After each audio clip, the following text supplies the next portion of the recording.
E aí família, meu nome é Almir Júnior e eu tô viajando ao redor do mundo fazem exatamente 857 dias. Nesse tempo eu já viajei para mais de 20 países e mais ou menos 100 cidades entre a América Latina e a Europa. Uma das dúvidas que as pessoas mais têm na hora de viajar é em relação ao visto. Como que eu vou entrar no país? Quanto tempo que eu posso ficar naquele país? E para cruzar a fronteira para outro país, como que eu faço? Precisa de um voo de volta? Eu preciso comprovar renda? Eu preciso de um comprovante de hospedagem? A primeira coisa que vocês precisam saber é a diferença entre um visto de turista, um visto de trabalho, um visto de estudante e simplesmente uma permissão de turista para você poder ficar no país. Durante todo esse tempo eu usei somente a permissão de turista. A única coisa que eles vão fazer vai ser carimbar na entrada e na saída do país. E você não paga nada por esses carimbos no seu passaporte.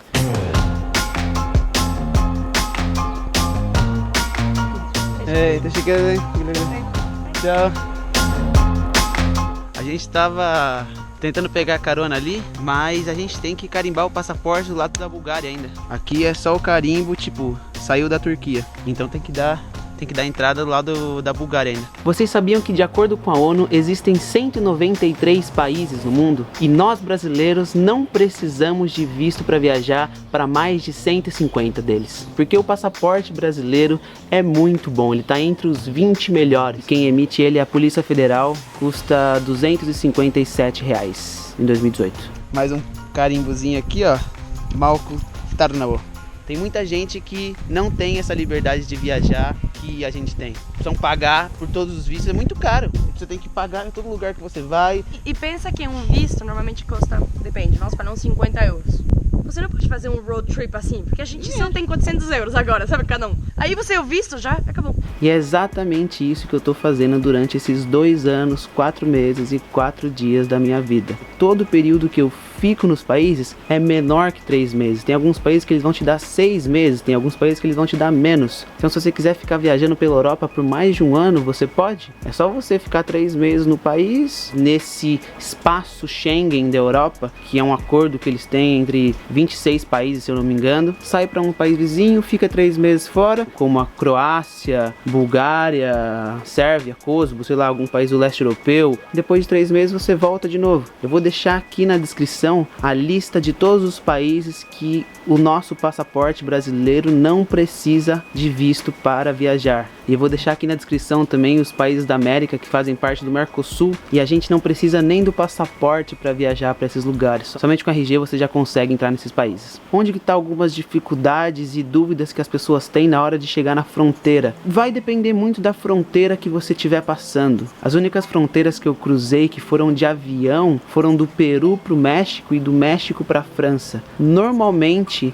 as fronteiras dos aeroportos as pessoas são mais rígidas, eles fazem mais perguntas, talvez ele peça essa passagem de volta, talvez ele peça um comprovante de hospedagem, um comprovante de renda. Ah, ok, você não precisa de visto, você é turista, mas se você é turista, como que você pretende pagar por essa viagem? Então é bom você poder comprovar de alguma forma que você tem dinheiro, que você tem cartão de crédito para você poder gastar lá, senão ele falar, volta para o seu país. Não necessariamente o seu voo precisa ser de volta para o seu país, ou seja, está indo do Brasil para a França, o seu voo de volta não precisa ser da França para o Brasil. A única coisa que eles exigem é que você saia do país antes desses 3 meses. A maioria das fronteiras que eu cruzei foi de carona ou foi a pé, e essas fronteiras são muito mais simples de cruzar, eles não fazem esse tipo de pergunta. O máximo que aconteceu ali, eles revistarem a mala e ok, ou muitas vezes nem revistarem a mala e fala, cara, ok, passa aí. Na verdade foi uma das coisas que mais me chocou. E vai passar numa cabine assim, você vai entregar os passaportes e ele vai olhar pra sua cara assim, te olhar a foto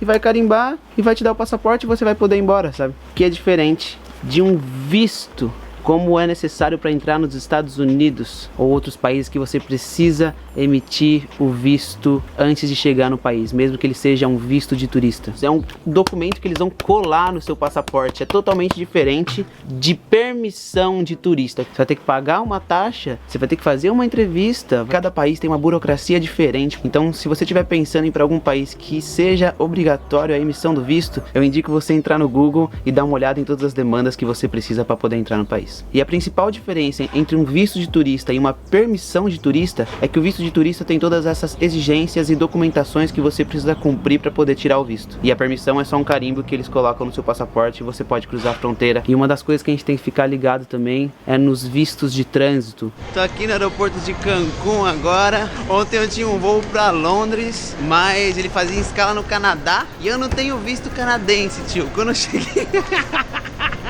eu cheguei pra fazer o check-in, colocar as malas, os caras falaram, mano, você não pode embarcar, tio, você não vai. Mesmo que você não saia do avião, mesmo que você não saia do aeroporto, você precisa ficar ligado nesses países que você vai fazer escala, porque se algum desses países você for fazer escala e você não tiver o visto para esse país, e esse país for necessário um visto para você entrar, você não vai conseguir nem embarcar aqui no Brasil, porque automaticamente você vai ser barrado. Quando que você deve usar um passaporte de trabalho, por exemplo? Há um tempo atrás eu apliquei para o Working Holiday Visa na Nova Zelândia. E esse é um visto que te dá direito a ficar legalmente no país até 1 ano trabalhando, estudando, como se fosse um cidadão comum neozelandês. O visto de trabalho ele é o mais complicado de todos, porque ele tem alguns modelos diferentes. Um visto de trabalho de funcionário, um visto de trabalho de zona rural, um visto de trabalho de empreendedor, se você for abrir algum negócio no outro país. Então vai depender muito dessas demandas e documentações que você tem que apresentar. Uma delas é esse contrato de trabalho, normalmente por um longo período de tempo, onde você consiga confirmar que você tem um trabalho fixo lá e vai poder aplicar para esse visto. Uma das vantagens é que você pode ir com permissão de turista para algum desses países e aplicar para o visto de trabalho lá. Ou seja, se você conseguir ir para Portugal e arranjar um trabalho lá, você pode aplicar para o visto de trabalho e já ficar por lá mesmo. Tem outras pessoas que querem estudar em outro país por mais de 3 meses, por exemplo. Aí sim você precisaria de um visto de estudante ou um visto de trabalho. E aí vai ter as documentações, o comprovante de matrícula e as demais exigências que o país vai estar pedindo. Uma das exigências que alguns países da Europa fazem para você visitar o país é ter um seguro de viagem. Mas eu nunca tive nenhum e ninguém nunca perguntou também. Mas tá lá no site, então vai depender muito do guardinha que vai estar na fronteira. A gente tem um privilégio muito grande de ter o passaporte brasileiro, ele te dá acesso à maior parte do mundo. Muitos países não têm essa mesma oportunidade que a gente tem, então aproveita essa oportunidade, vale a pena, vai dar tudo certo, pense positivo e é isso aí. Se vocês tiverem mais alguma dúvida e sugestão de temas que a gente pode abordar aqui e desmistificar esses tabus na hora de viajar, deixa nos comentários aí, não esquece de deixar seu like e compartilhar esse vídeo porque ajuda muito. Obrigado por compartilhar esse tempo aí com a gente. É nóis, meu. Grande abraço, amo vocês.